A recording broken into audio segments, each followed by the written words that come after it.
Sometimes a man thinks he's buried his heart so deep that nothing can ever reach it again. For 15 years, Jedediah Holt lived alone in his Montana mountain cabin, convinced that isolation was the only medicine for a soul that had lost everything worth living for.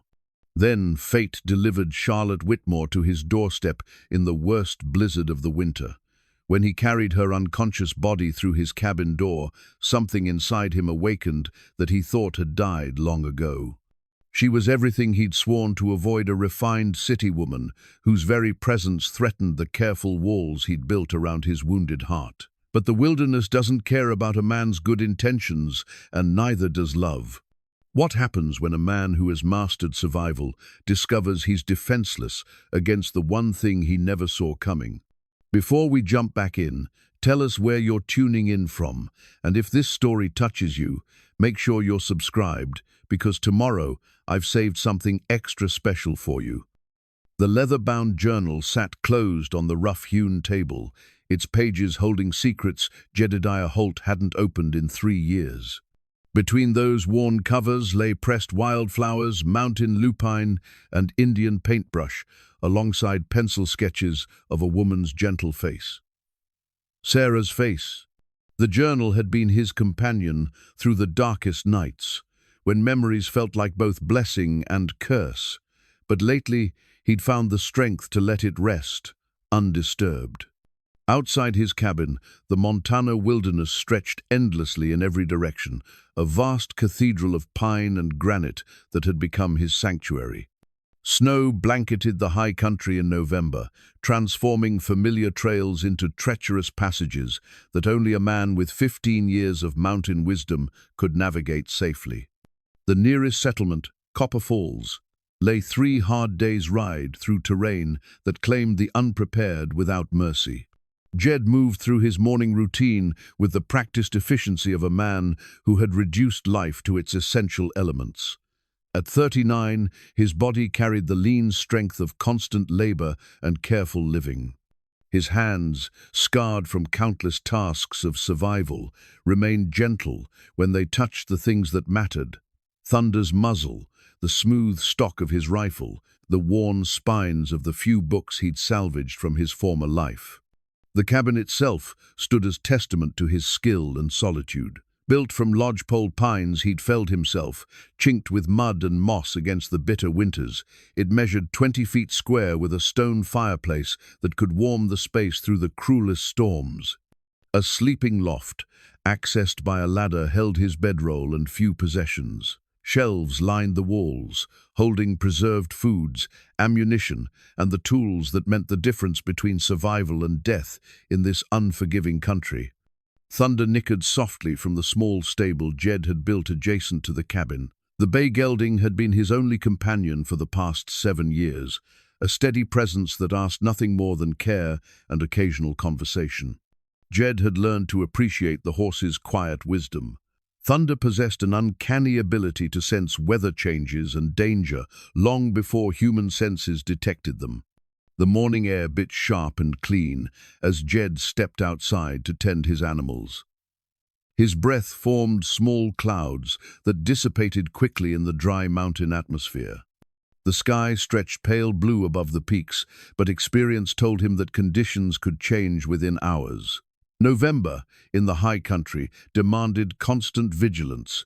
As he forked hay for Thunder, his mind drifted to memories he usually kept carefully contained. Sarah had died 7 winters ago, along with their unborn child, victims of a fever that swept through their small Kansas farming community like wildfire. The doctors could do nothing but watch helplessly as the disease claimed young and old alike. After burying his wife and the future they'd planned together, Jed had sold their farm and ridden west, seeking emptiness vast enough to match the hollow space in his chest. The mountains had offered what he needed: silence, solitude, and challenges that demanded his full attention. Here, a man's survival depended on skill and preparation, rather than the whims of fate or the cruelties of other men. The wilderness played by rules he could understand and respect. It might kill him, but it would do so honestly, without malice or deception. He'd built this life deliberately, stripping away every unnecessary comfort and connection. His nearest neighbors, if they could be called that, lived 20 miles down the mountain. Twice a year he rode to Copper Falls for supplies, salt, ammunition, coffee, and the occasional book. The townspeople regarded him with a mixture of respect and wariness. Mountain men commanded admiration for their skills and independence, but they also carried an aura of danger that kept most folks at comfortable distance. Jed preferred it that way. Conversation required energy he'd learned to conserve for essential tasks. People brought complications, expectations, and the possibility of lost things he'd sworn to avoid after Sarah's death. Better to live simply, honestly, with only thunder for company and the changing seasons to mark the passage of time. The wind picked up as he finished his chores, carrying the scent of approaching weather. Thunder lifted his head, nostrils flaring, ears pricked forward with alert attention. Jed trusted the horse's instincts more than his own when it came to reading the mountain's moods. Something was coming, whether storm or trouble, he couldn't yet tell. Inside the cabin, he added wood to the fire and settled into his evening routine earlier than usual. The journal caught his eye again, and for a moment he considered opening it. Sarah's anniversary was approaching December 3rd, the day she'd been taken from him. Each year, the date arrived like a familiar wound, sharp but no longer surprising. Instead, he reached for a piece of pine and his carving knife. His hands found comfort in the familiar motions of shaping wood, creating small figures, wolves, eagles, bears, that captured something of the wild spirit surrounding him. These carvings were never meant for sale or display. They simply gave his hands purpose during the long winter evenings, when thoughts grew too heavy to bear alone. The wind howled around the cabin's corners now, and thunder whinnied nervously from the stable. Jed set down his carving and stepped outside to investigate. The sky had darkened dramatically, heavy clouds rolling over the peaks like grey wool being pulled across blue fabric. This would be a serious storm, the kind that could dump 3 feet of snow and trap a man for days. He made quick work of securing everything that might blow away, checking the stable door's latch and bringing in extra firewood. Inside again, he banked the fire for a long burn and settled back with his carving. The storm would rage through the night, but he was prepared. The cabin had weathered 15 winters of Montana fury, and it would weather this one too. As darkness fell and the wind's voice grew more insistent, Jed found himself thinking about the journal again. Sarah's sketched face seemed to watch him from across the small room, patient and understanding as she'd been in life. She'd always possessed the gift of silent comfort, the ability to ease his troubles without words. Sometimes he wondered what she would think of the man he'd become, harder, quieter, more careful with his heart than the young farmer who'd loved her so completely. The storm struck with full force near midnight, transforming the world outside into a maelstrom of wind and snow. Jed lay in his loft, listening to the cabin creak and settle under the assault, but he felt no fear. The structure was sound, his supplies adequate, and solitude his faithful companion. Whatever the storm might bring, he would face it as he'd faced everything else these past 15 years alone, prepared and asking nothing from fate but the chance to endure. Yet, as sleep finally claimed him, Thunder's nervous energy from earlier lingered in his mind like a half-remembered warning. The horse had sensed something beyond mere weather, something that would arrive with the storm and change everything Jed thought he knew about the life he'd so carefully constructed. 3 hours before dawn, that something would crash into his world with a force more devastating than any blizzard, in the form of an unconscious woman whose very presence would threaten every wall he'd built around his wounded heart. The sound that woke Jedediah Holt wasn't part of the storm. Thunder's urgent whinnying cut through the wind's howl like a blade, sharp with an alarm that spoke of immediate danger. Jed rolled from his bedroll, instantly alert, and reached for the rifle that never left his side. The cabin's single window showed nothing but swirling white chaos, but something was out there, something that had spooked his usually steady horse. He pulled on his boots and heavy coat, then stepped into the maelstrom. The wind tried to steal his breath as he fought his way toward Thunder's increasingly frantic calls. Snow stung his face like thrown sand, and he could barely see 3 feet in any direction. Following the sound of his horse's distress, he stumbled forward until his hands found the stable door. Thunder was pressing against the back wall, eyes rolling white with fear. The horse's attention was fixed on something beyond the stable, something the storm had delivered to their isolated sanctuary. Jed grabbed a lantern and pushed back into the blizzard, following Thunder's gaze toward the stand of pines that bordered his small clearing. The overturned stagecoach lay like a broken beetle among the trees, its wheels spinning slowly in the wind. Snow had already begun to bury the wreckage, but Jed could make out the dark forms of what had once been horses, now still and cold. The coach's door hung open, revealing an interior filled with scattered belongings and driving snow. But it was the huddled form near the coach's rear wheel that made his heart skip. A woman's body lay motionless in the snow, her dark traveling dress already dusted white. She was small, delicate even beneath her heavy winter coat, and utterly still. For a moment, that felt like eternity. Jed thought he was looking at another victim of the mountain's casual cruelty.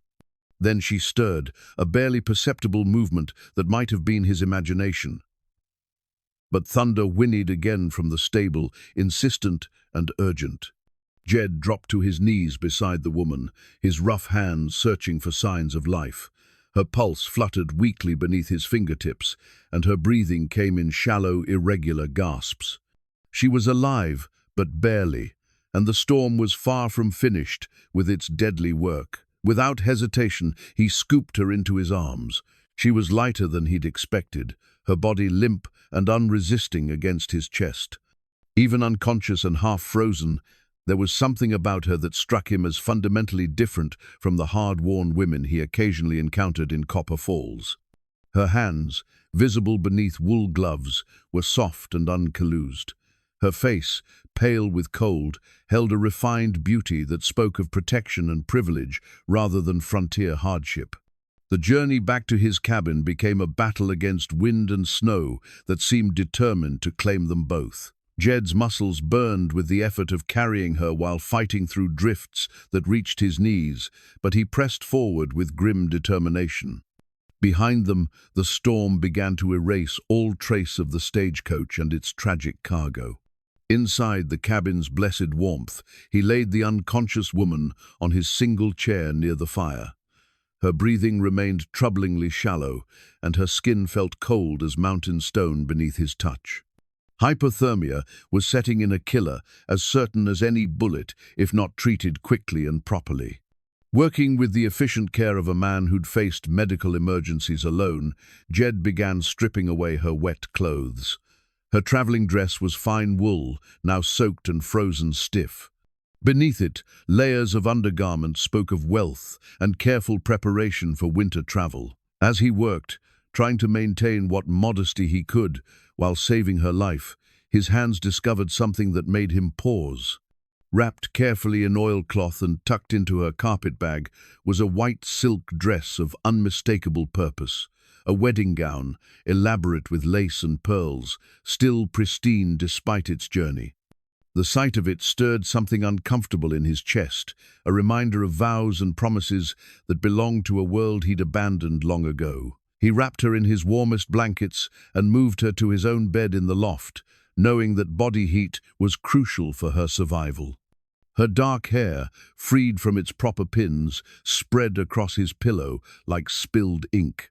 In the firelight, he could see that she was younger than he'd first thought, perhaps 27 or 28, with delicate features that suggested a life spent far from physical hardship. As the hours passed and the storm raged outside, Jed maintained his vigil.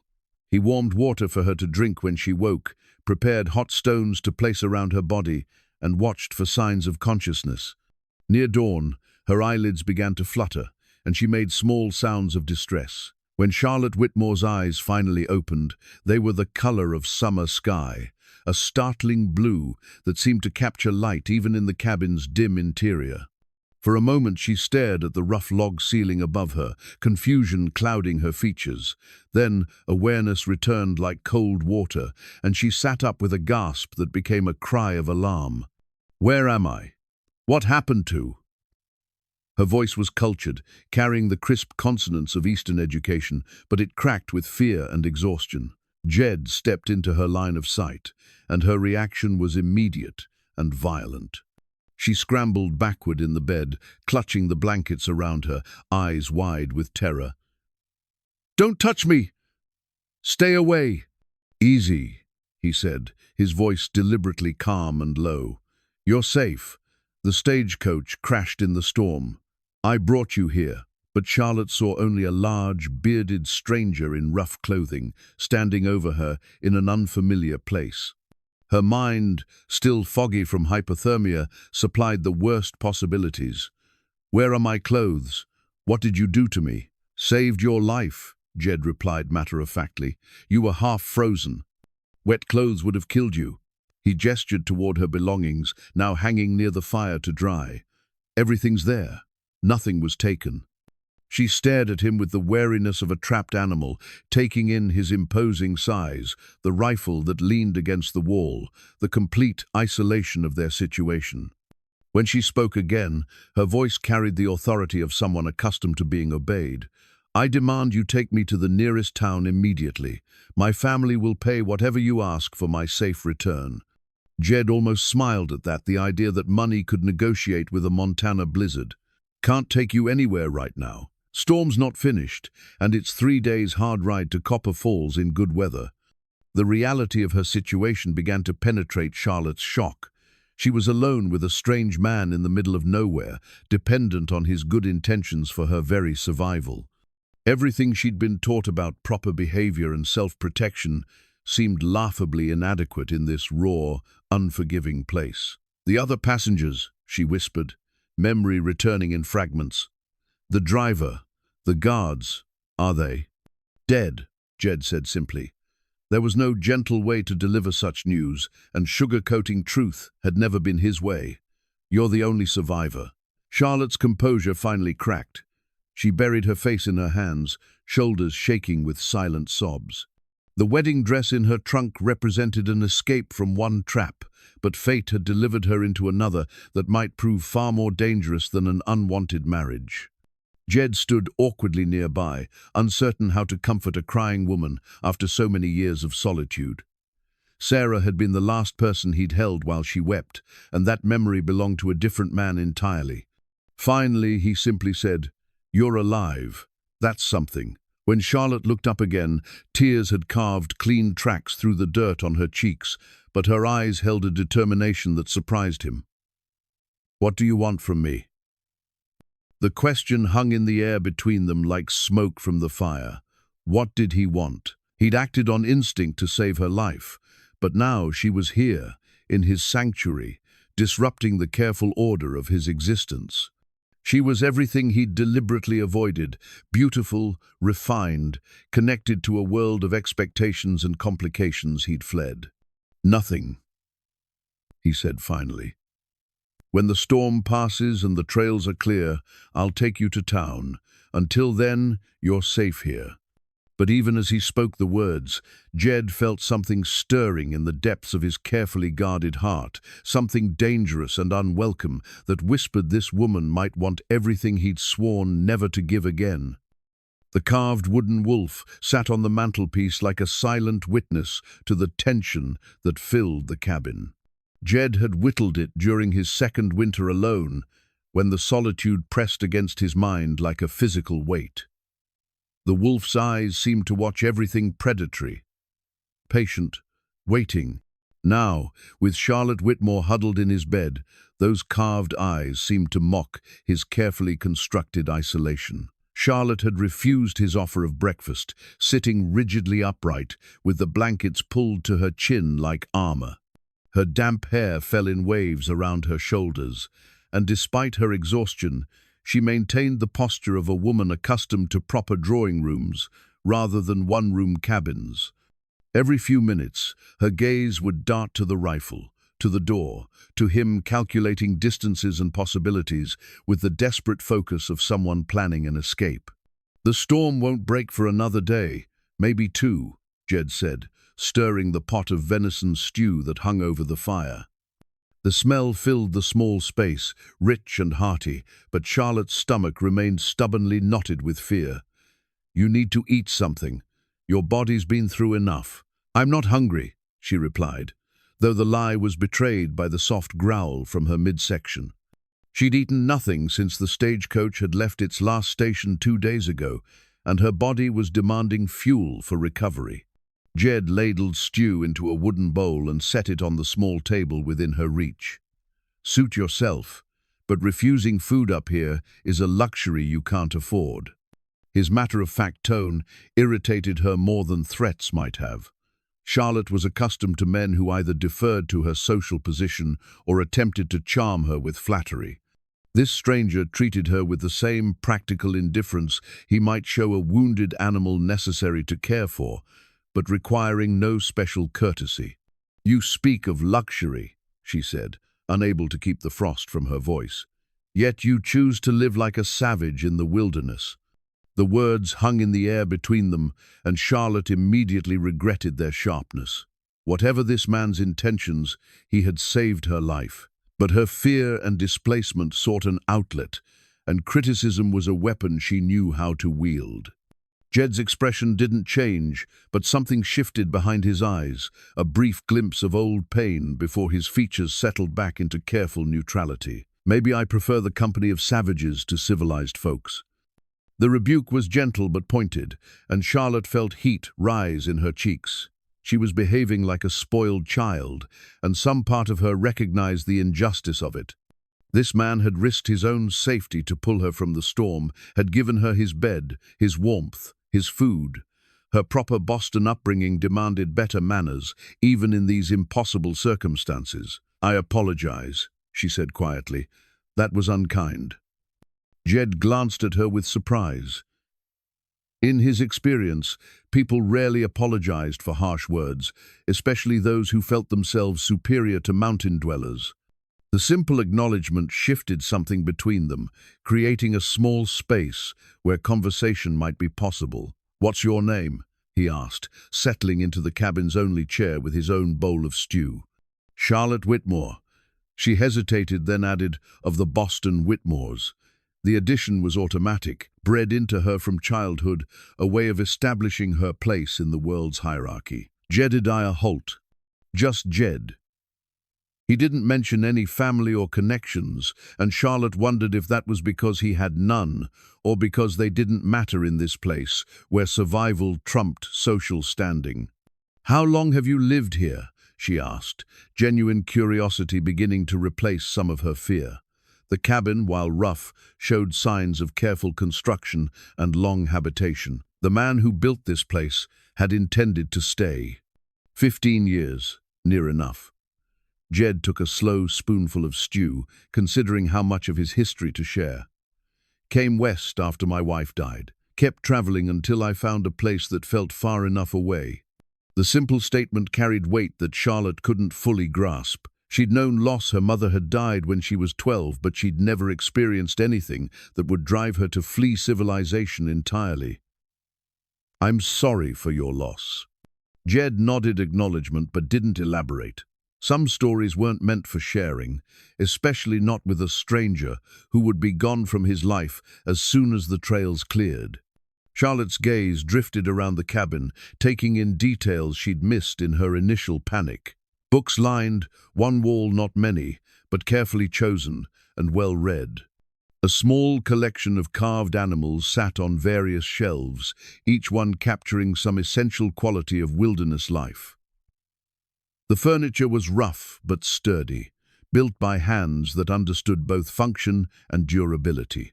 "You built all this yourself?" she asked. "Had to. Nearest neighbor's 20 miles down the mountain, and he's not much for socializing." There was no pride in Jed's voice, just statement of fact. Building had been necessity, not accomplishment. Despite herself, Charlotte found her respect for this strange man growing. Creating a home from raw wilderness required skills she couldn't imagine possessing. In Boston, her biggest challenge had been managing household staff and planning social events.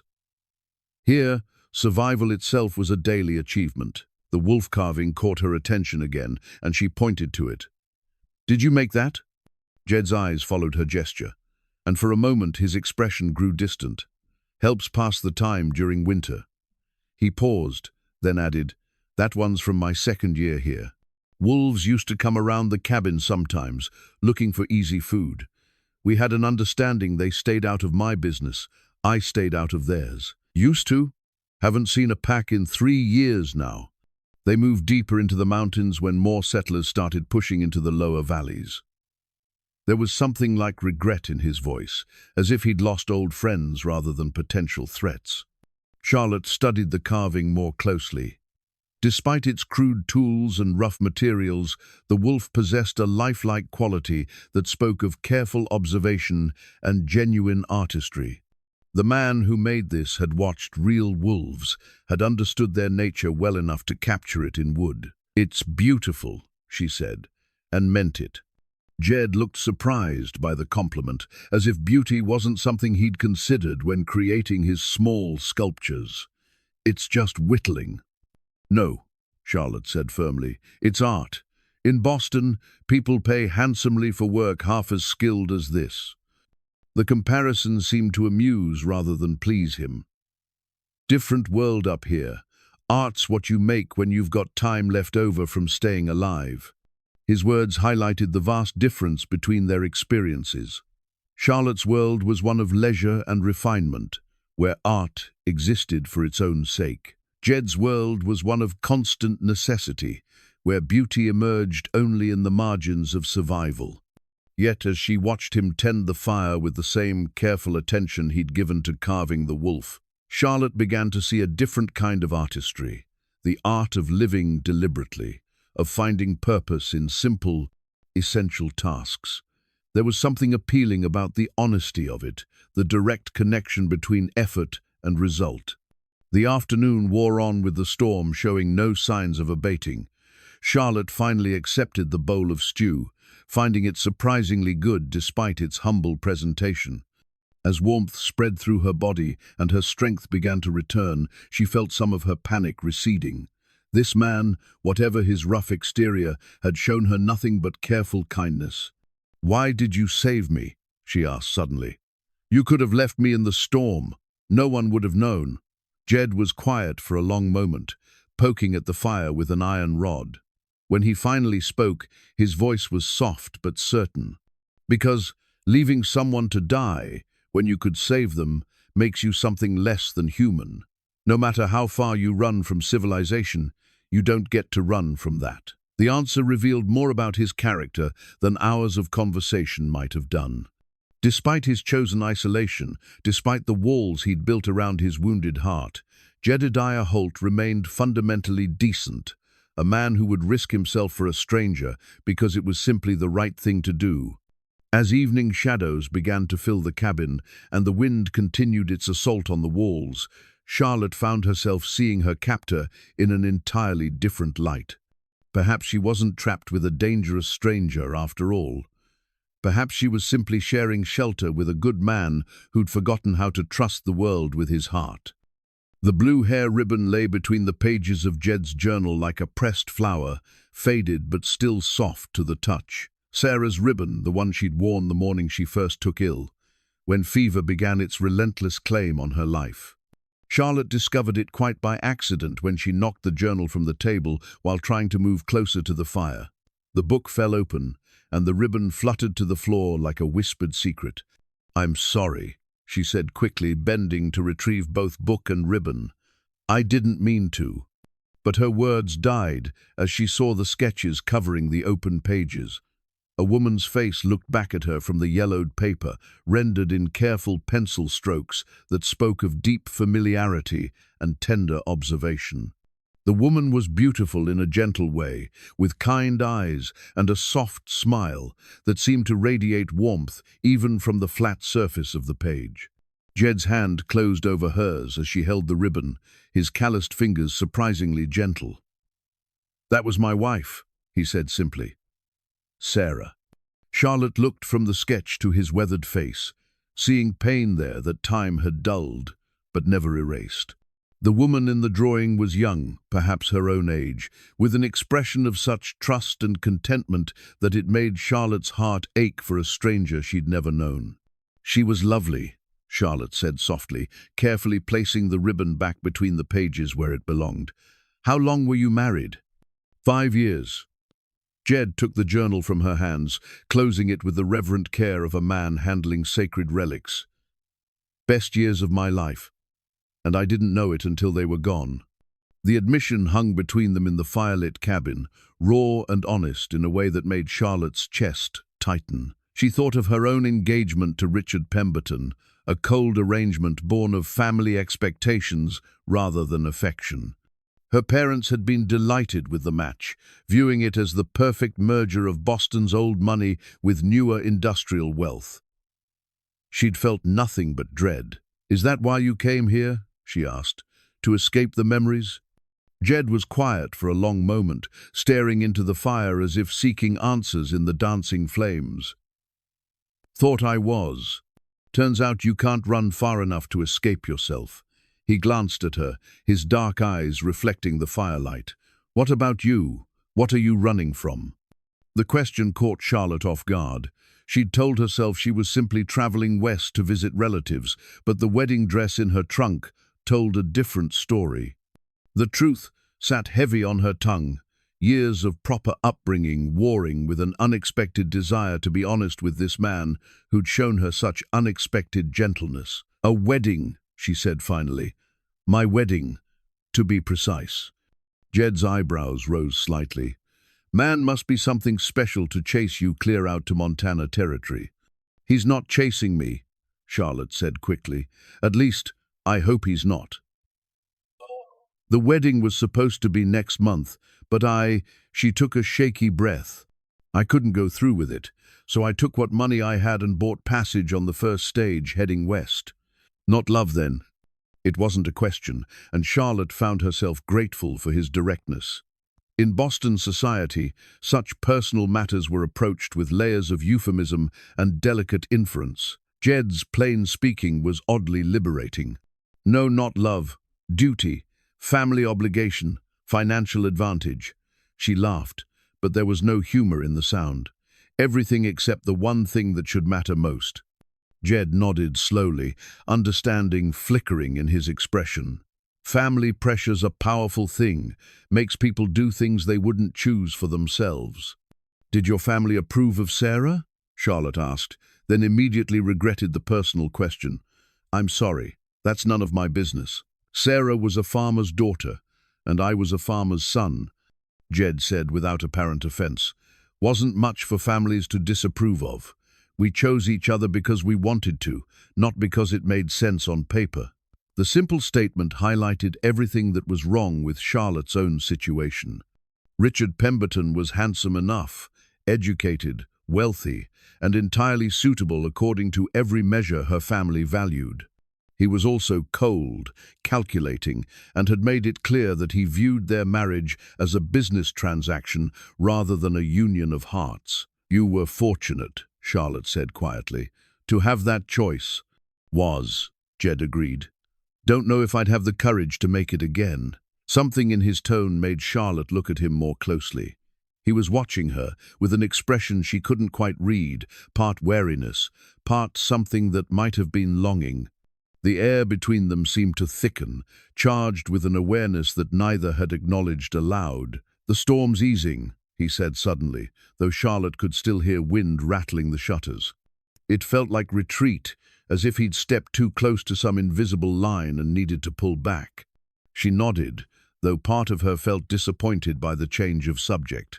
For a moment, they'd been sharing something real, two people who'd suffered losses, speaking honestly about pain and hope. Now the walls were going back up, and she found she missed the connection more than she'd expected. "How long before the trails are passable?" she asked. "Day, maybe 2. Depends on how much snow we got and whether the winds cleared the passes. Jed stood and moved to check the fire, but Charlotte suspected he was really putting physical distance between them. And then you'll take me to town. That's the plan. But even as he said it, Charlotte noticed the lack of conviction in his voice. Something had changed between them during their conversation about Sarah and lost love. The simple arrangement, rescue, shelter, departure, had become more complicated. Charlotte found herself studying his profile as he tended the fire. Jed was handsome in a rough way that had nothing to do with fashion or grooming. His features were strong and weathered, marked by years of mountain sun and wind. His hands were scarred but capable, moving with the confident grace of a man comfortable with physical work. There was something deeply appealing about his self-sufficiency, his quiet strength.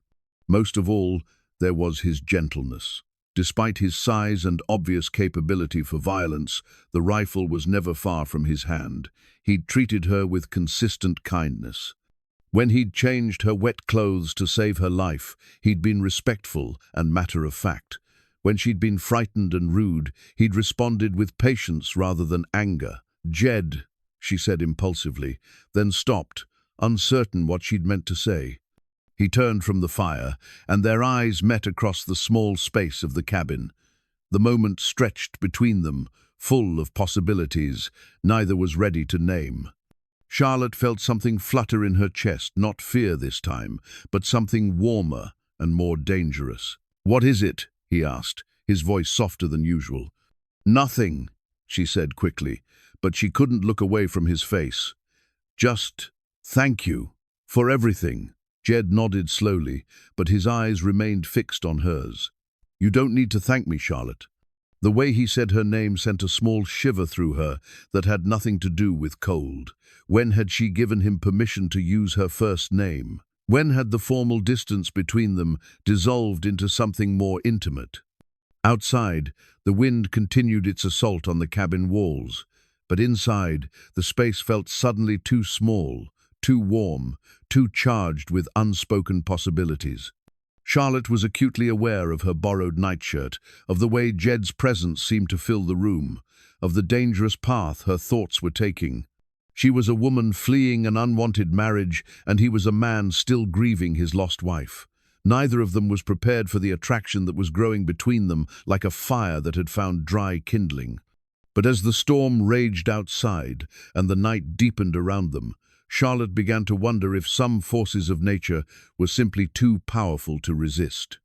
Charlotte's teaching primer sat open on the rough table, its pages a stark reminder of the civilized world she'd left behind. Moral instruction for young ladies. Read the chapter header, followed by paragraphs about proper deportment, suitable conversation, and the importance of maintaining virtue in all circumstances. The irony wasn't lost on her as she sat in a mountain cabin wearing a man's shirt, her hair loose around her shoulders, sharing space with a stranger who made her pulse quicken in ways her proper Boston education had never addressed. The storm had finally broken during the night, leaving behind a world transformed by snow. Through the cabin's single window, Charlotte could see that the drifts reached nearly to the roof in some places. The wilderness stretched endlessly white under a pale morning sun, beautiful and terrifying in its vastness. "We'll be here a few more days," Jed said, returning from his morning check on thunder. Snow clung to his coat and beard, and his cheeks were ruddy from the cold. "Trail down the mountains blocked. I'll need to dig us out before we can travel." Charlotte nodded, trying to ignore the small flutter of something that might have been relief. The prospect of staying longer should have frightened her, but instead she felt a curious sense of disappointment at the thought of eventually leaving this place and him. "Is there anything I can do to help?" she asked, closing the primer and setting it aside. Jed looked surprised by the offer. "You ever done any real work?" The question might have been insulting from another man, but she could hear genuine curiosity rather than mockery in his tone. "Define real work," she said with a wry smile. "Splitting wood, hauling water, cooking over an open fire." He gestured around the cabin, things that keep you alive rather than just occupied. Charlotte considered this honestly. Her days in Boston had been filled with activities, music lessons, French conversation, charity committee meetings, social calls, but none of them had been essential for survival. She admitted, "I haven't. Might be time to learn." There was something in his voice, a subtle invitation that went beyond mere practicality. Charlotte realized he was offering to share his world with her, to teach her the skills that had kept him alive in this harsh country. The thought both excited and terrified her. "I'd like that," she said quietly. The morning began with lessons in basic fire management. Charlotte learned that maintaining heat in a cabin required more than simply throwing logs onto flames. She had to understand how different woods burned, how to bank coals for overnight warmth, how to read the subtle signs that told her when to add fuel and when to let the fire breathe. Her first attempts were clumsy, earning gentle corrections from Jed as he showed her how to position kindling for maximum efficiency. When his hands covered hers to guide the placement of a split log, Charlotte felt heat that had nothing to do with the fire. His touch was work-roughened but careful, and she found herself stealing glances at his profile as he concentrated on the lesson. "Fire's like everything else up here," he said, stepping back to let her tend the flames alone. "Respect it, understand it, and it'll keep you alive. Take it for granted, and it'll kill you." The words carried weight beyond their literal meaning, and Charlotte wondered if he was talking about more than fire safety. Everything in this place seemed to demand respect and understanding: the weather, the terrain, the animals, and perhaps the man himself. By midday, she'd graduated to helping prepare their simple meal. Charlotte had never cooked anything more complex than tea in her life, but Jed guided her through the process of turning basic ingredients into nourishing food. His instructions were patient and clear, though she could see him biting back amusement when she seasoned the venison stew with far too much salt. "It's edible," he pronounced after tasting her efforts, though his expression suggested charity in the judgment. "You're very kind," Charlotte said dryly. "In Boston, I was considered quite accomplished." "Different accomplishments up here." Jed took another spoonful, and this time his expression showed genuine approval. "But you're learning fast. Some folks never get the hang of mountain cooking." The compliment, modest as it was, pleased her more than any praise she'd received for her watercolor paintings or piano performances. This was functional skill, knowledge that mattered in ways that social graces never could. As the afternoon wore on, Charlotte found herself watching Jed with growing fascination. Everything he did was purposeful, efficient, born of long experience and hard-won wisdom. When he repaired a loose board in the cabin wall, his movements were economical and sure. When he checked his traps for fresh meat, he read the forest like a book written in tracks and signs she couldn't begin to decipher. "How do you know so much?" she asked, as they returned from collecting snow to melt for water. The simple task had required navigation through chest-deep drifts, and Charlotte was breathing hard from the effort. 15 years of making mistakes," Jed said simply. "The mountains teach hard lessons, but they stick with you." "Did you always want to live this way?" Jed was quiet for a moment, considering the question as they trudged back toward the cabin. "No," he said finally. "When I was young, I had different dreams. Farm, wife, children, simple life, but not this simple." "Do you regret it? Coming here, I mean." "Used to. Spent the first few years angry at God, at fate, at myself for not being able to save Sarah." His breath formed small clouds in the cold air. "But anger's a luxury you can't afford when survival takes everything you've got. Eventually, I stopped looking backward and started living in the present." Charlotte pondered this as they reached the cabin. She'd spent most of her life looking forward to marriage, to social position, to a future mapped out by family expectations. The idea of living purely in the present, of finding peace in simple daily tasks, was both foreign and appealing. Inside the cabin's warmth, she settled into the chair near the fire, while Jed tended to various maintenance tasks. The teaching primer caught her eye again, and she picked it up with new perspective. The moral instructions that had once seemed important now felt artificial, disconnected from the real business of living. "What are you reading?" Jed asked, noticing her frown. "Lessons for young ladies," Charlotte said, then read aloud. "A woman's highest calling is to provide moral guidance and spiritual comfort to her family, maintaining at all times the delicate sensibilities that distinguish the gentler sex from the rougher elements of society." Jed snorted softly. "Whoever wrote that never met a mountain woman." "Mountain women? Wives of miners, trappers, homesteaders. Women who can shoot as straight as their husbands, who've delivered babies and buried children and fought off bears to protect their families." His expression grew thoughtful. "They're gentle when gentleness serves, and hard as nails when hardness is needed. Most refined thing about them is their judgment." Charlotte tried to imagine herself as such a woman and found the idea both daunting and strangely attractive. "Do you think I could become someone like that?" Jed looked at her carefully, taking in her earnest expression, her willingness to learn, the way she'd adapted to circumstances that would have broken many people of her background. "I think you're stronger than you know," he said finally. "Question is whether you want to find out how strong." The conversation was interrupted by a sound outside, thunder whinnying with alarm. Jed was on his feet instantly, rifle in hand, moving to the window, with the fluid grace of a man accustomed to danger. "What is it?" Charlotte whispered. "Don't know yet." Jed's voice was tense, alert. "Could be wolves, or—" The sound came again, but this time Charlotte recognized it. Not a wolf's howl, but a human voice calling through the snow. Someone was out there, searching, and her heart clenched with sudden fear. Had her family sent searchers? Had Richard refused to accept her flight and demanded pursuit? "Stay here," Jed ordered, but Charlotte was already moving toward the door. "No," she said firmly. "If they're looking for me, hiding will only make things worse." But when Jed opened the cabin door, the figure stumbling through the snow wasn't a searcher sent by her family. It was a lone prospector, half frozen and delirious, calling out for help in a voice cracked by cold and desperation.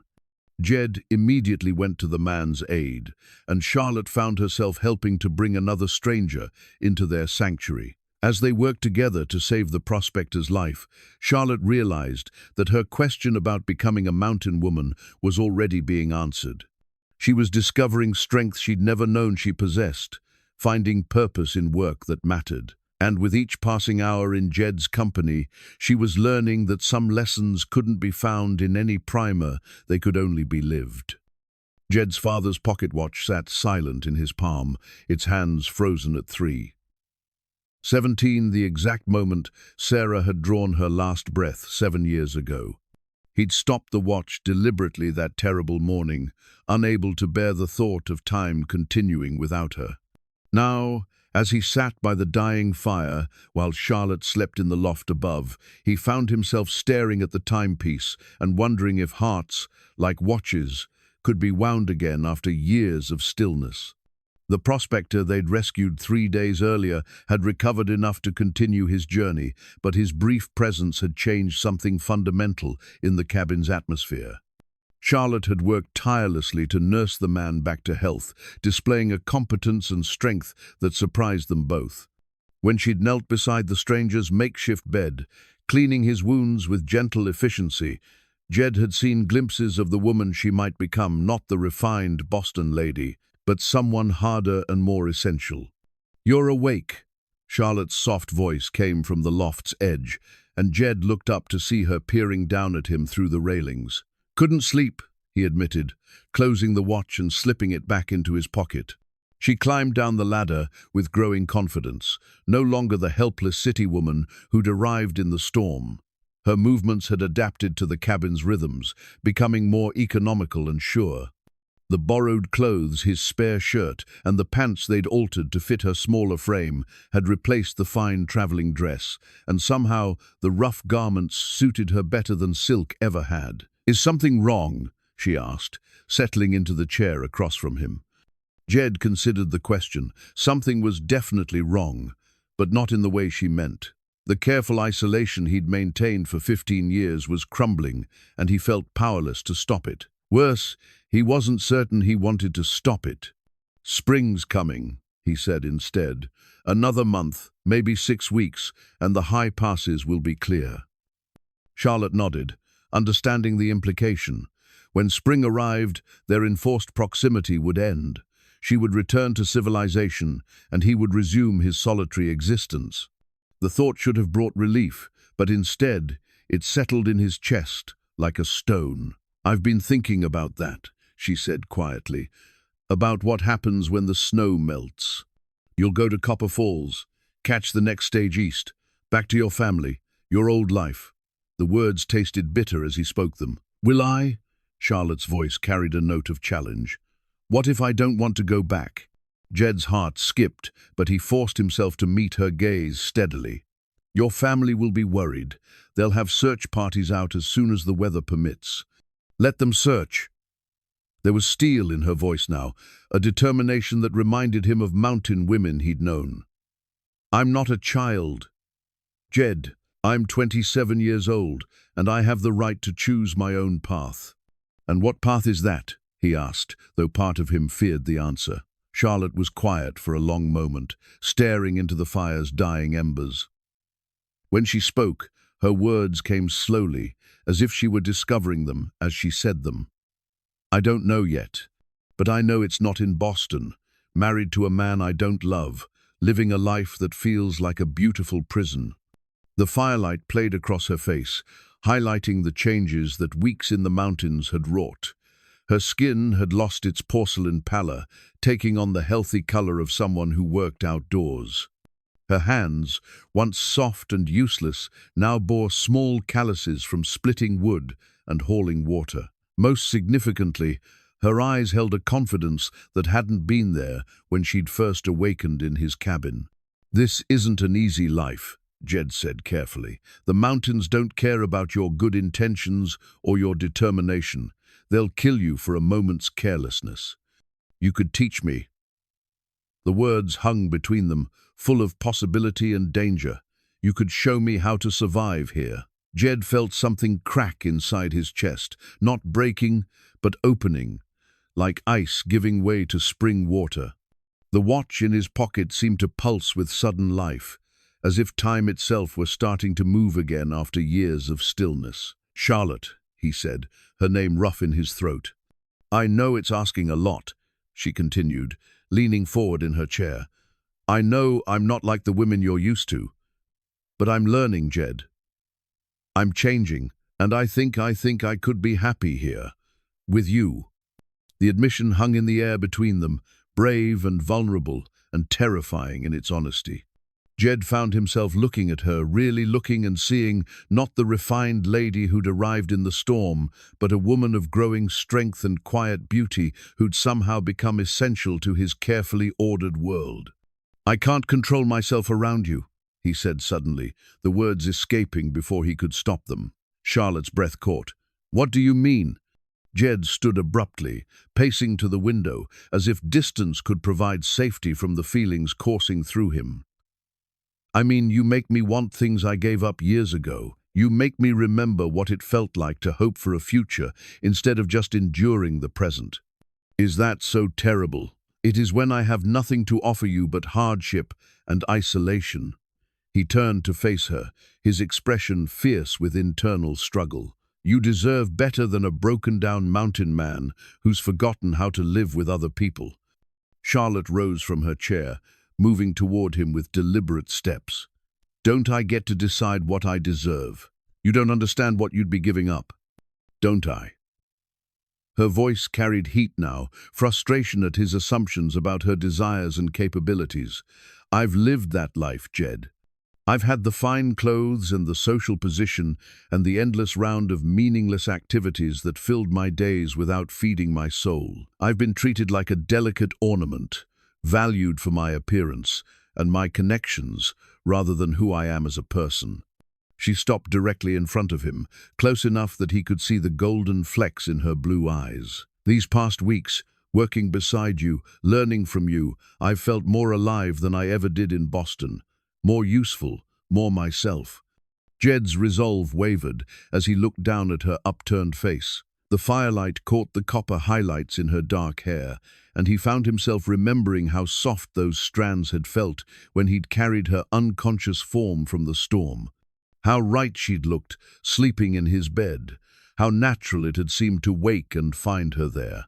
"I'm 15 years older than you," he said, grasping for rational objections to the impossible thing she was suggesting. "So? I'm set in my ways, difficult to live with. I'll adapt.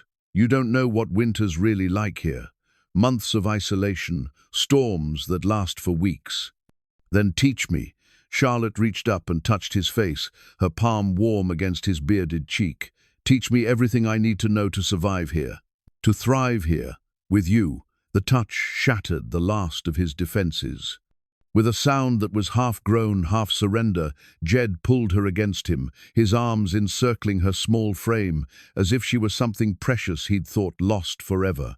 Charlotte melted into his embrace, her face pressed against his chest, breathing in the scent of wood smoke and leather, and the indefinable essence that was uniquely him. "I'm scared," he whispered into her hair. "I lost everything once before. I don't know if I could survive losing you too." "You won't lose me," Charlotte said fiercely, pulling back to meet his eyes. "I'm not going anywhere, Jed. I'm exactly where I want to be." When he kissed her, it was with the desperate hunger of a man long starved for tenderness. Charlotte responded with equal passion, her hands fisting in his shirt, as if she could anchor them both to this moment, this decision, this turning point that would change everything. Outside, the wind whispered through the pines, carrying the promise of spring and new beginnings. Inside the cabin, two wounded souls found healing in each other's arms, discovering that some forms of salvation could only be found in the wilderness of the human heart. The wanted poster was weathered and torn, but the face drawn in stark black ink was unmistakably Jed's younger, clean-shaven, but definitely him. Charlotte stared at the paper that had fallen from the saddlebags of one of the three men now surrounding their cabin, her heart hammering against her ribs as she read the words that changed everything. Wanted for murder, Jedediah Holt, formerly of Lawrence, Kansas. 500 reward. Considered armed and extremely dangerous. The lead rider, a tall man with cruel eyes and a badge that caught the morning sunlight, called out from his position near the stable. "We know you're in there, Holt. And we know you've got the Whitmore girl.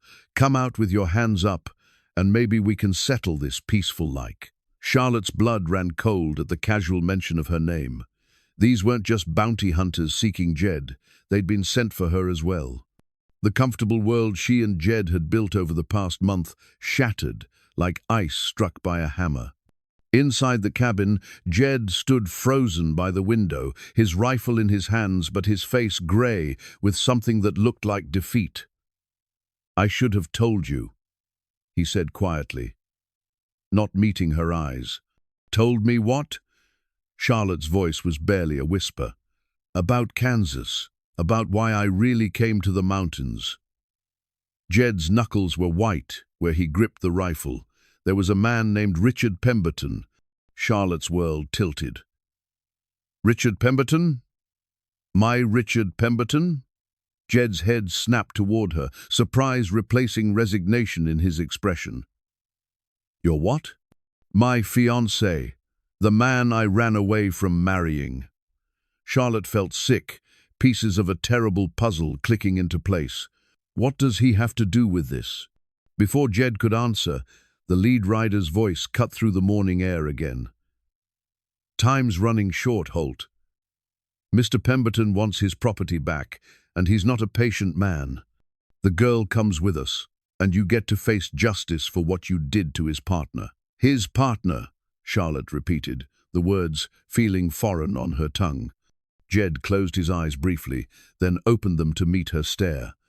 "Thomas Pemberton, Richard's cousin. I was accused of killing him in a claim dispute outside Lawrence 7 years ago. The timeline struck Charlotte like a physical blow.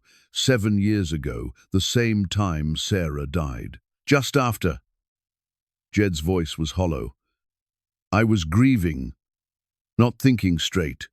When Thomas Pemberton tried to force me off land that had been in my family for 20 years, using legal papers that were clearly forged, I fought back. But when the smoke cleared, he was dead, and I was the only one left alive to tell the story. But you didn't kill him, Charlotte said with sudden certainty. She knew this man, had seen his gentleness, his careful respect for life. Whatever had happened in Kansas, murder wasn't in his nature. No, Jed said simply, but his cousin Richard convinced the sheriff I did. Had witnesses who swore they saw me shoot Thomas in cold blood. I barely escaped with my life. Charlotte's mind raced, connecting threads she'd never seen before. Richard's eagerness to marry her, despite their brief acquaintance. His family's sudden wealth that had appeared around the same time she'd now learned Jed had fled Kansas. The way he'd always spoken about justice and law as if they were tools to be wielded rather than principles to be honored. He's been looking for you all these years, she said, understanding flooding through her. And when I ran away, he realized who you might have encountered. Jed finished grimly. Mountain men talk to each other, even if we're spread out. Word gets around about who's living where. It wouldn't take much investigation to connect Charlotte Whitmore's disappearance to Jedediah Holt's hideout. The pieces of Richard's manipulation became clear, with sickening clarity. He'd courted her not for love or even financial advantage, but because her family's connections could help him track down the man he believed had killed his cousin. Her flight from their engagement had simply provided him with the perfect excuse to follow the trail west. We got your woman out here, Holt. Another voice called from outside. Pretty thing. All dressed up in her traveling clothes, Mr. Pemberton's real eager to be reunited with his bride. Charlotte's blood turned to ice. A fourth rider had circled around behind the cabin while they'd been talking, and through the back window she could see him holding someone, a woman in a blue traveling dress, bound and gagged, but clearly not her. They have someone else, she whispered. Some innocent woman they think is me. Jed cursed under his breath, the first truly harsh language she'd heard from him. Sarah Hutchins, he said after peering through the window. Schoolteacher from Copper Falls. Looks enough like you from a distance to fool them. The moral complexity of their situation hit Charlotte like a landslide. If she revealed herself to save the innocent woman, she'd be delivering herself back to Richard and his web of lies. But if she stayed hidden, Sarah Hutchins would suffer for sins that weren't her own. There's something else, Jed said quietly, his expression grim. Something I should have realized sooner. What? If Richard's been hunting me for 7 years, and if he's gone to this much trouble to track me down, it's not just about justice for his cousin's death. Jed's voice carried the weight of terrible understanding. Thomas Pemberton was murdered, all right, but not by me. Charlotte felt the world shift again beneath her feet. You think Richard? I think Richard killed his own cousin and needed someone to blame for it.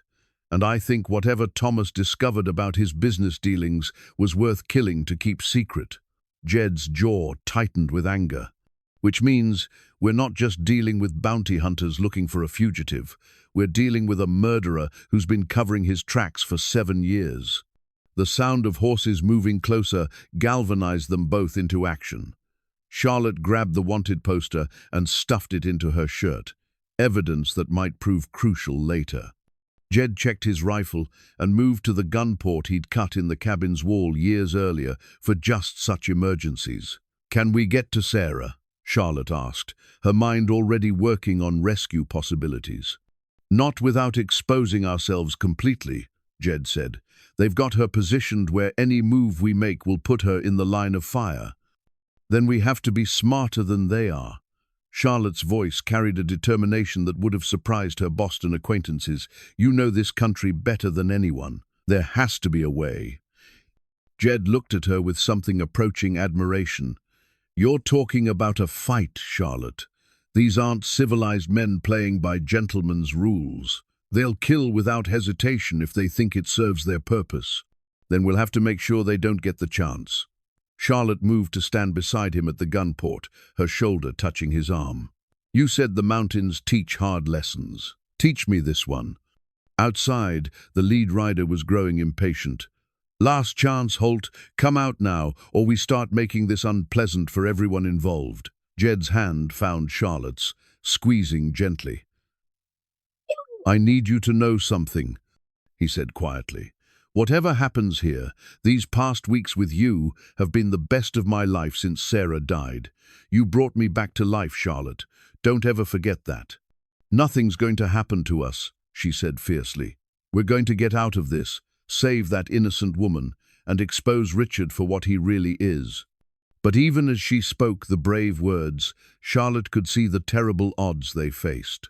4 armed men against 2, with an innocent hostage complicating every possible strategy. The cabin that had been their sanctuary was about to become their fortress, and the love they'd discovered in the wilderness would be tested by violence and betrayal. The war for their future was about to begin, and Charlotte could only pray that the skills Jed had taught her about survival would be enough to see them through the darkest fight of their lives. The hidden Winchester rifle emerged from its oilcloth, wrapping like a deadly secret, finally exposed to light. Jed's hands moved over the weapon with practiced efficiency, checking the action, counting ammunition, preparing for the kind of violence he'd hoped never to face again. The rifle had been his companion during the war, and later during his desperate flight from Kansas, but for 15 years it had remained wrapped and hidden beneath his cabin's floorboards. How many rounds? Charlotte asked quietly, watching him work with the focused intensity of someone whose life might depend on the answer. 47. Jed's voice was calm, but Charlotte could see the tension in his shoulders. More than enough, if I use them right. Outside, the bounty hunters had settled into positions around the cabin, confident in their advantage, but wary of Jed's reputation. The leader, who'd identified himself as Marshal Jake Coleman, kept calling out demands and threats, but Jed could hear the uncertainty beneath the bluster. These men knew they were dealing with someone dangerous, even if they didn't understand exactly how dangerous. What about Sarah Hutchins? Charlotte peered through the back window at the innocent schoolteacher who remained bound and guarded 50 yards away. We can't let her suffer for our fight. We won't, Jed said firmly. But rescuing her means getting past their guard, and that's not happening while they've got us pinned down here.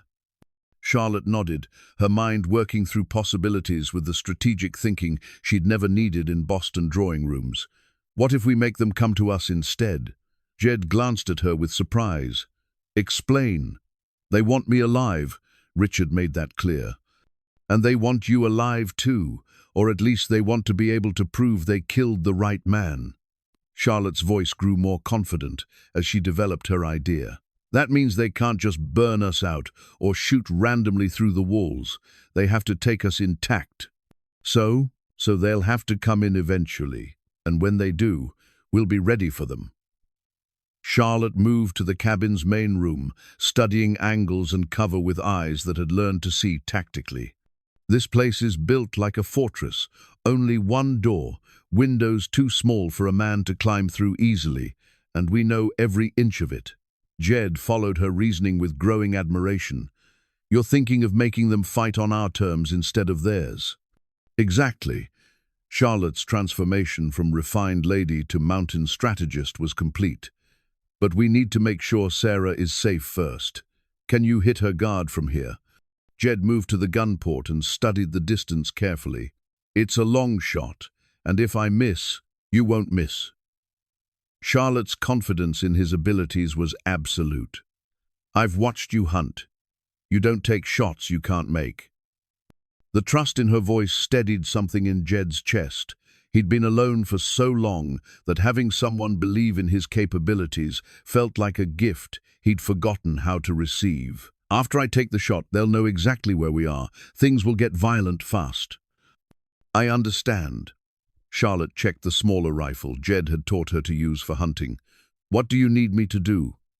Jed looked at her, really looked at her, and saw not the helpless city woman who'd arrived in the storm, but a partner who could be counted on when everything mattered most. "Watch the door. Anyone who comes through uninvited, you shoot. Don't hesitate. Don't try to wound them. These men won't show you mercy, so don't show them any." Charlotte nodded grimly. "What about after? When it's over?" "Depends on how it ends." Jed's expression was grim but determined. "If we survive this, we're going to have to deal with Richard Pemberton. He's the snake's head. Cutting off the tail won't stop the poison. He'll face justice for what he did to your family and for what he tried to do to us." Charlotte's voice carried steel that would have surprised anyone who'd known her in Boston. "I know people back east, Jed, people with influence and connections. When they hear the truth about Richard's crimes, if we live to tell it, we will." Charlotte moved to stand beside him, her hand covering his on the rifle stock. "We have to. Too many innocent people have suffered for his lies already." Jed squeezed her hand gently, then moved into position at the gun port. "When I fire, they'll scatter for cover. That's when Sarah has her best chance to run. You watch for my signal, then cover me while I go after her." "Jed." Charlotte's voice stopped him as he sighted down the rifle barrel. "I love you." The words hit him harder than enemy fire ever had. Jed turned from his shooting position to look at her, seeing everything he'd thought lost forever reflected in her blue eyes: hope, trust, and a love that had grown strong enough to face death itself. "I love you too," he said simply, "more than I thought possible after Sarah." "Then we're going to survive this," Charlotte said fiercely, "because I'm not losing you now that I've found you." Outside, Marshal Coleman's patience was wearing thin. "Your time's up, Holt. We're coming in." Jed returned to his shooting position, centering the rifle's sights on the guard, holding Sarah Hutchins. The man was young, nervous, scanning the cabin windows with the twitchy alertness of someone who knew he was exposed. One clean shot would drop him and give Sarah her chance. "Ready?" Jed asked softly. Charlotte took position by the door, her rifle trained on the entrance. "Ready." The moment stretched like a held breath, full of potential and consequence. Everything they'd built together, their love, their plans, their dreams of a future in the mountains, balanced on the edge of violence that could destroy or deliver them. "Now," Jed whispered and squeezed the trigger. The shot cracked across the morning air like thunder, and chaos erupted around the cabin. The young guard spun and fell. Sarah Hutchins scrambled for the cover of nearby trees, and the remaining 3 bounty hunters dove for position while shouting conflicting orders at each other. "Sarah's clear," Charlotte called out, watching the schoolteacher disappear into the forest. "She's running for town." But their victory was short-lived. Marshal Coleman had rallied his men faster than expected, and now they were advancing on the cabin from 3 directions, using the terrain for cover while maintaining a crossfire that would make any escape attempt suicidal. "They're professional," Jed observed grimly, watching their coordinated approach. "This isn't going to be as easy as I hoped." "Nothing worth having ever is," Charlotte replied, and despite everything, Jed found himself smiling at her unshakable determination. The first bullets began striking the cabin walls, probing shots designed to test their defenses and force them to reveal their positions. Jed answered with carefully aimed fire that kept the attackers honest, but he could see the tactical problem developing. They had limited ammunition and no escape route, while their enemies had time, numbers, and the luxury of being able to call for reinforcements. "There's something else," Charlotte said during a brief lull in the firing. "Something I should have thought of earlier." "What?" "Richard doesn't just want you dead, he wants you discredited. If these men kill you here, he can claim you died resisting arrest for your cousin's murder. But if you can prove your innocence, how?" Jed's question was punctuated by another volley of shots against the cabin walls. Charlotte reached into her shirt and pulled out the wanted poster she'd hidden earlier. "This poster is signed by Sheriff Morrison of Lawrence County, Kansas. But I've seen Richard's handwriting, Jed. I've seen it hundreds of times on social invitations and business correspondence. She pointed to the signature at the bottom of the poster. That's not Sheriff Morrison's signature. That's Richard's, disguised but recognizable, if you know what to look for. He's been forging legal documents this whole time. Jed stared at the poster with new understanding. Evidence. Evidence that could clear your name and expose him for the murderer he really is. Charlotte's eyes blazed with righteous anger, but only if we survive long enough to present it. The sound of splintering wood announced that their attackers had escalated their assault. The cabin door shuddered under the impact of something heavy, an axe or sledgehammer, wielded by someone determined to breach their defenses. "Time's up," Jed said, raising his rifle toward the door. "Here they come."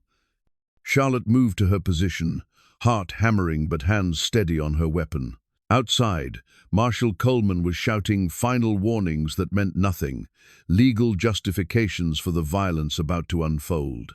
The door exploded inward in a shower of splinters and metal, and the final battle for their future began in earnest. Everything they'd learned about survival, about love, about standing together against impossible odds, would be tested in the next few minutes of gunfire and desperation. But as the first figure appeared in the ruined doorway, Charlotte felt no fear, only fierce determination to protect the life she'd built with the man she loved, no matter what the cost. Charlotte's torn petticoat lay in strips across the cabin floor, transformed from feminine finery into makeshift bandages that now bound Jed's wounded shoulder. The first assault had been repelled, but at a cost. Marshal Coleman's men had gotten closer than expected, and one lucky shot had found its mark before Jed's return fire had driven them back.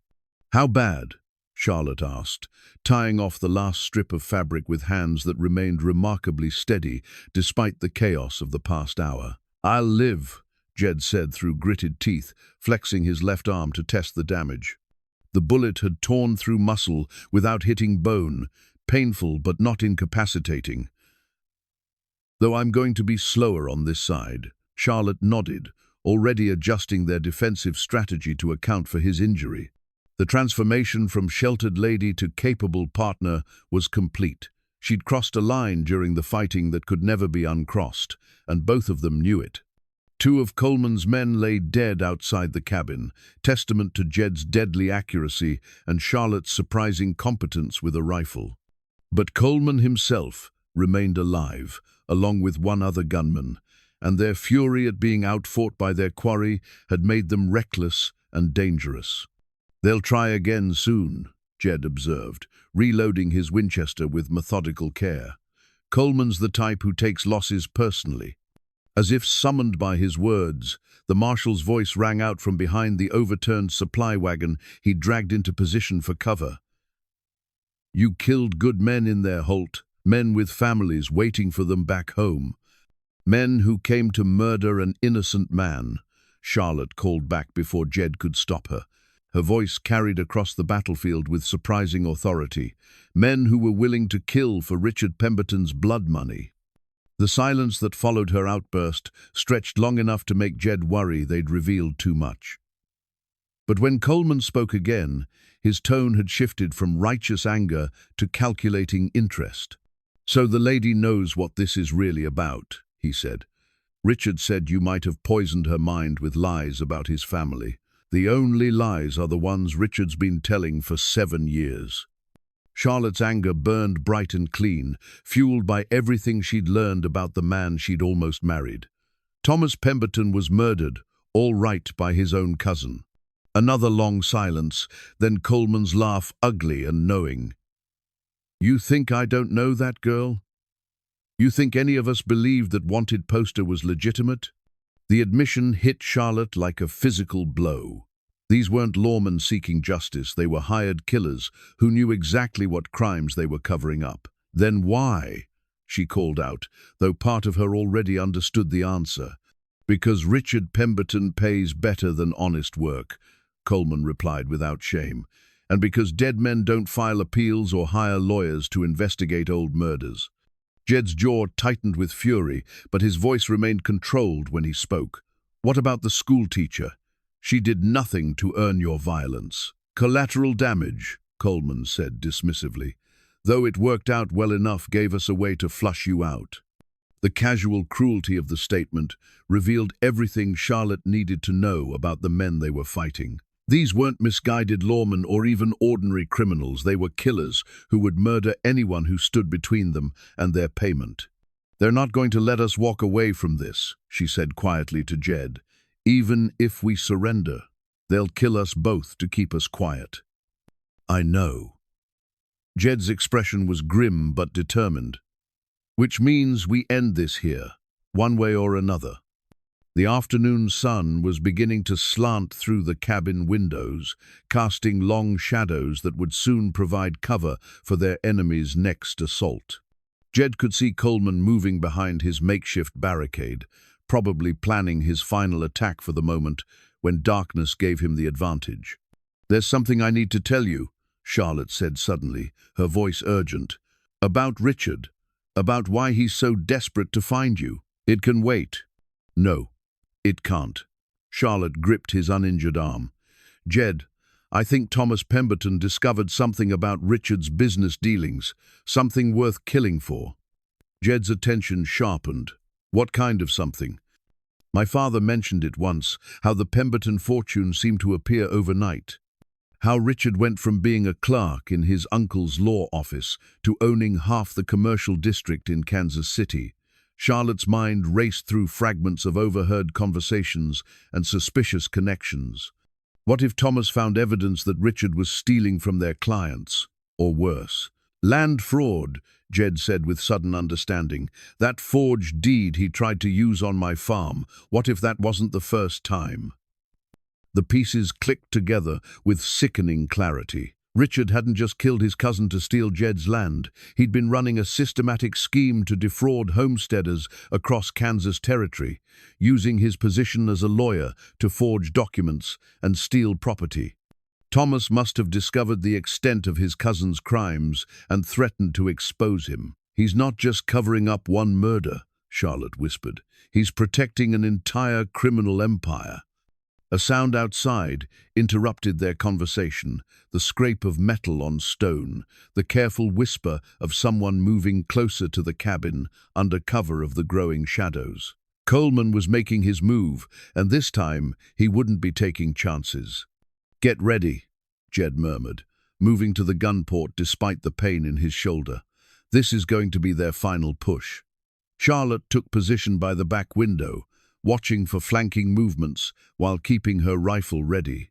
The waiting stretched taut between them, heavy with the knowledge that the next few minutes would determine whether they lived to expose Richard's crimes or died as his final victims. "Charlotte," Jed said softly, not taking his eyes from the approaching danger. "Yes?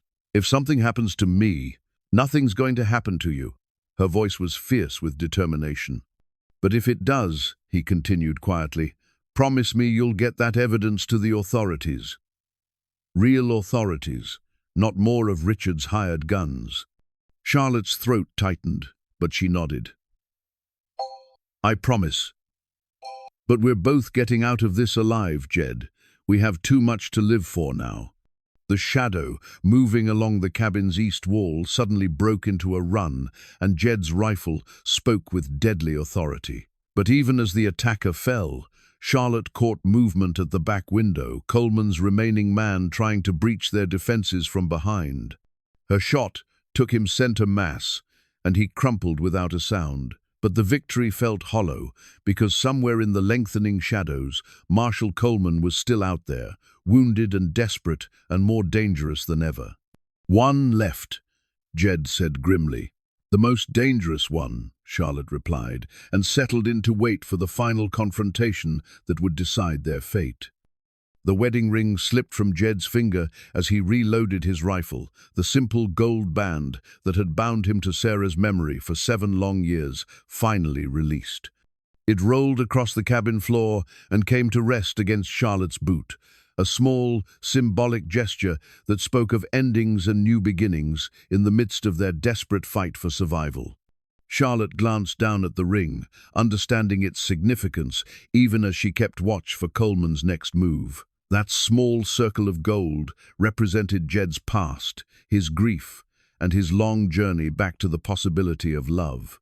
Seeing him remove it voluntarily told her everything about his commitment to their future if they lived to have one. "He's circling around to the front," Jed said quietly, tracking Coleman's movements through the gun port, trying to get an angle on the door. "Let him come," Charlotte replied, her voice steady despite the adrenaline coursing through her veins. "We know this cabin better than he does." But Coleman proved more cunning than expected. Instead of a direct assault, he began lobbing burning brands onto the cabin roof, hoping to smoke them out or force them to abandon their defensive positions. The smell of burning wood filled the air, and Charlotte could hear the ominous crackle of flames taking hold above their heads. "Fire," Jed said grimly. "Should have expected that." "How long do we have?" Charlotte asked, already moving to grab the water bucket they kept by the fire. "Not long enough." Jed's expression was grim as he calculated their dwindling options.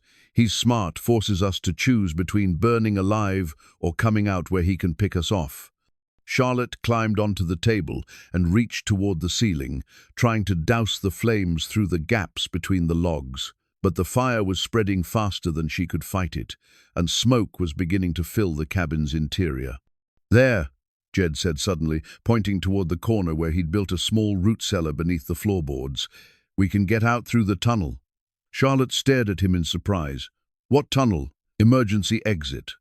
Dug it my second year here, after a pack of wolves had me trapped for 3 days. Jed was already pulling up the concealed floorboards, revealing a narrow passage that disappeared into darkness. "Comes out about 50 yards behind the cabin, near the creek." "Why didn't you mention this before?" "Because it means abandoning the cabin," Jed said simply. "Everything I built here, everything that kept me alive, it'll all burn."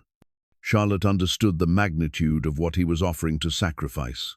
This cabin wasn't just shelter, it was his sanctuary, his memorial to Sarah, his carefully constructed world of solitude and safety. Losing it would be like losing a part of himself. "We can rebuild," she said firmly. "Together." Jed's smile was brief but genuine. "Together," he agreed. The tunnel was cramped and dark, barely wide enough for a man of Jed's size to crawl through. Charlotte went first, feeling her way along the rough walls while Jed followed behind, his wounded shoulder making the journey even more difficult. Behind them, the cabin filled with smoke and flame as Coleman's plan reached its destructive conclusion. They emerged near the creek bank, concealed by a thick stand of willows that Jed had deliberately left untrimmed for exactly this purpose. From their hiding place, they could see Coleman silhouetted against the burning cabin, waiting for them to emerge from the front door that they would never use. "He thinks we're still inside," Charlotte whispered. "His mistake," Jed replied, raising his rifle, "and his last one." But before he could take the shot, Coleman spun toward their position, some instinct or sound alerting him to their presence. His revolver was already in his hand, and he fired even as he turned, the bullet cutting through the willow branches inches from Charlotte's head. Jed's return shot was immediate and deadly accurate. Coleman staggered, his gun falling from nerveless fingers, but somehow he remained on his feet. Blood spread across his shirt front, but his eyes burned with the fanatic determination of a man who refused to die easily. "You killed them all," he gasped, speaking to some phantom enemy that existed only in his mind. "Sarah, Thomas, all of them, just like Richard said you would." "Richard lied to you," Charlotte called out, stepping into view despite Jed's restraining hand, "just like he lied to everyone else." Coleman's laugh was wet and bitter. "Richard pays me $500 for your corpse, girl, worth dying for, that kind of money." He lunged toward them with the desperate strength of a mortally wounded animal, a hidden knife gleaming in his hand. Jed's rifle spoke again, but Coleman was already falling, his momentum carrying him forward in a final, futile attack. The knife fell harmlessly into the creek, and Marshal Jake Coleman lay still forever, His mercenary life ended beside the burning cabin that had been meant to be Jed and Charlotte's funeral pyre. "Is it over?" Charlotte asked, hardly daring to believe they'd survived. "For now," Jed said carefully, "but Coleman was just the hired help. Richard's still out there, and he won't give up until we're both dead." Charlotte looked back at the burning cabin, watching 15 years of Jed's life disappear into smoke and flame. The loss should have been devastating, but instead she felt only a strange sense of liberation. The past was burning away, leaving space for something new to grow. "Then we go to him," she said firmly. "We take the fight to Richard before he can send more killers after us." Jed stared at her in surprise. "Charlotte, he's got money, connections, influence, and I've got something he doesn't," she interrupted. "I know who he really is. I've seen his handwriting, heard his voice, watched him lie to my family's faces for months." Her eyes blazed with righteous fury. "And I have evidence that can destroy him." The wanted poster crinkled in her hand as she pulled it from her shirt, the forged signature clearly visible in the firelight.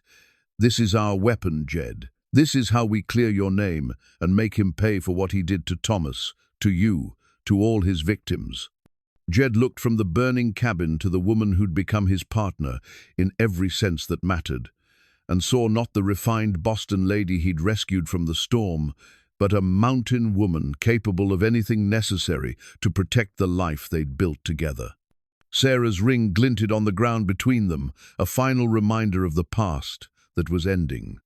But as Charlotte reached for his hand and he felt her fingers intertwine with his, Jed knew that some things were worth more than gold, worth more than safety or solitude, or the careful walls men built around wounded hearts. They had each other, they had the truth, and they had the kind of love that could survive anything the world threw at them. Richard Pemberton was about to learn that some forces of nature, like wildfire, like mountain storms, like two people determined to fight for their future, couldn't be bought or controlled or stopped. The real battle was just beginning. The new wooden sign read, "Holt Homestead Est, 1885, in Jed's careful carving. The letters filled with gold paint that caught the morning sunlight streaming through the pines.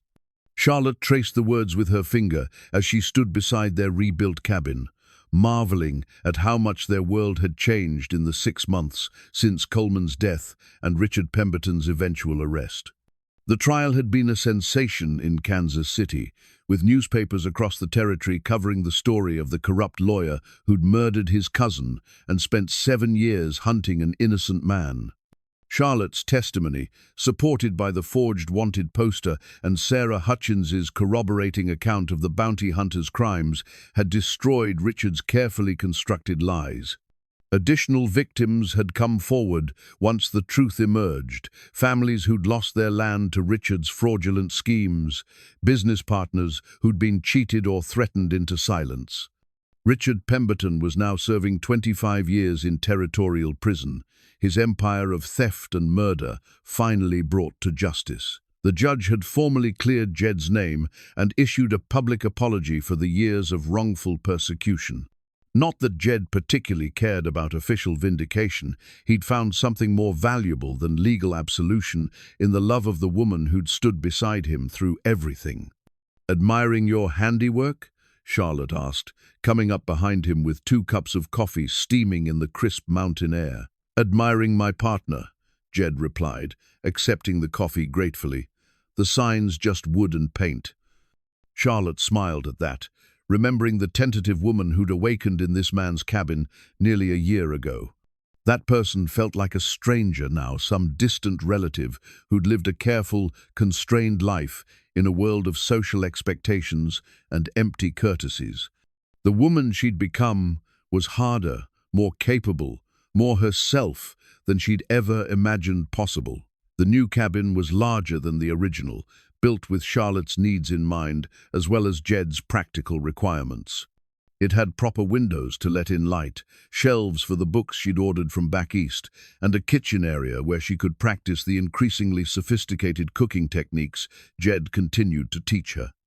Most importantly, it had 2 rocking chairs on the front porch where they could sit together in the evenings, watching the sunset paint the peaks in shades of gold and crimson. "Letter came in yesterday's mail delivery," Charlotte said, pulling an envelope from her apron pocket. "From my sister Margaret." Jed raised an eyebrow. Charlotte's family had eventually reconciled themselves to her choice to remain in Montana, though it had taken several strongly worded letters and a visit from Margaret herself to convince them she wasn't being held against her will. The fact that Charlotte was obviously happy, healthy, and thriving in her mountain life had gone a long way toward easing their concerns. "Good news or bad?" he asked. "Strange news," Charlotte said, opening the letter. She writes that Richard's conviction has had unexpected consequences back home. Apparently, several other prominent families have been exposed as his victims, and there's been a complete reorganization of the legal establishment in Kansas City. She read further, then looked up with an expression of amused satisfaction. "Oh, and the Pemberton mansion is being sold to pay restitution to Richard's victims. Margaret says they're turning it into a school for orphaned children." "Fitting end," Jed said with grim satisfaction. Thomas would have liked that. They stood in comfortable silence for a while, sipping their coffee and watching thunder graze in the small pasture Jed had fenced near the cabin. The horse was older now, moving with the careful dignity of an animal who'd earned his retirement, but he remained alert and companionable.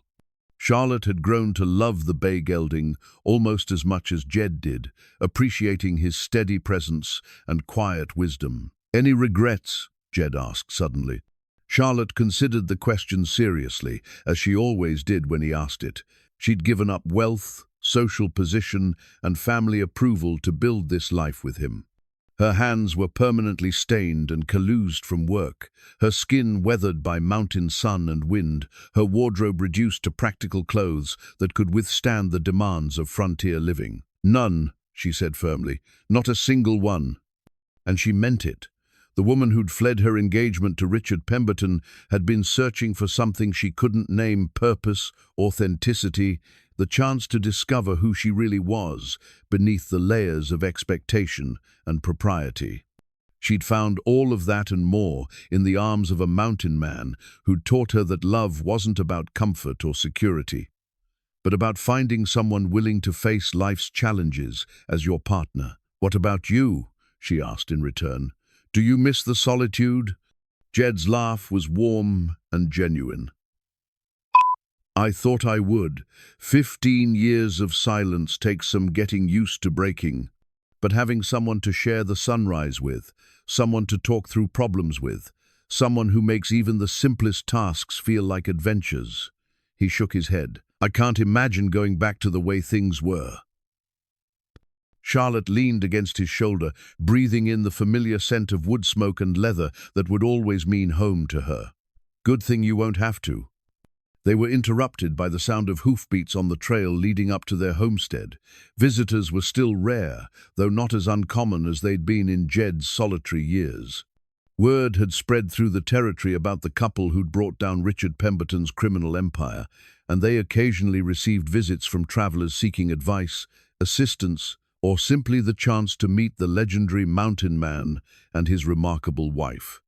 The rider who emerged from the trees was Sarah Hutchins, the schoolteacher whose life they'd saved during the confrontation with Coleman's men. She'd become a regular visitor and close friend, one of the few people who understood what they'd been through together. "Morning, folks," Sarah called out, dismounting with the easy grace of someone who'd adapted well to frontier life. "Brought news from town, and figured you'd want to hear it firsthand." "What kind of news?" Charlotte asked, already moving to take Sarah's horse to the small stable. "The territorial governor's office sent a representative to Copper Falls," Sarah said, her eyes bright with excitement. "They're looking for experienced law enforcement officers to help establish order in the mining camps up north. Apparently, your reputation for handling difficult situations has reached some important ears." Jed frowned slightly. "They offering me a badge?" "More than that," Sarah said. "They're offering you and Charlotte the chance to establish a new settlement in the high country." government backing, supplies, authority to recruit families and create a proper community. Charlotte felt her pulse quicken. The idea of helping to build something new, of using their hard-won knowledge to create a place where people could live safely and prosper, appealed to every instinct she'd developed since leaving Boston. What would it involve? Jed asked, though Charlotte could see the interest stirring behind his careful expression. Survey work, site selection, recruiting suitable families, establishing basic law and order, Sarah enumerated. Dangerous work, but important work. The kind of thing that could make a real difference in how this territory develops. Charlotte and Jed exchanged a long look, communicating in the wordless way they'd developed over months of shared challenges and decisions. The quiet life they'd built here was precious, but it was also preparation for something larger, for the chance to use their unique combination of skills and experience to help others find their own versions of hope and home in the wilderness. "We'll need to think about it," Jed said finally. "Of course," Sarah said, "but don't think too long. The governor's man said they need an answer within the month." After Sarah left, Charlotte and Jed spent the afternoon discussing the opportunity, weighing the risks and benefits of leaving their hard-won sanctuary for a new adventure. By evening, they'd reached the decision they both knew they'd make from the moment Sarah had described the offer. "One more year here," Charlotte said as they sat in their rocking chairs, watching the sunset paint the mountains in familiar colors. "One more year to enjoy what we've built, and then we'll see about building something even bigger." "One more year," Jed agreed, reaching for her hand. As darkness settled over their homestead and the first stars appeared above the peaks, Charlotte reflected on the journey that had brought them to this moment.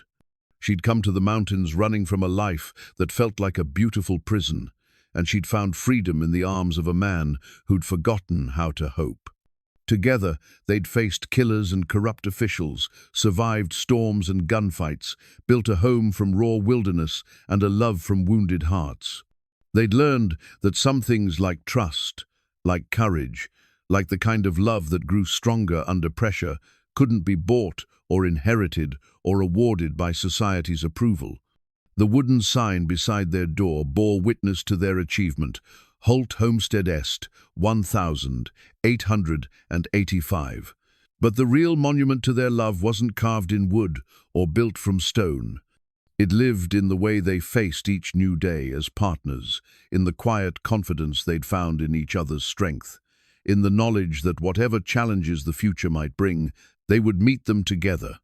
In the high country of Montana Territory, where pine forests met jagged peaks and the wilderness tested every soul who dared to call it home, Jedediah Holt and Charlotte Whitmore had discovered that the strongest foundations were built not from timber and stone, but from trust, determination, and the kind of enduring love that could survive anything the world had to offer. Their story was far from over, it was just beginning.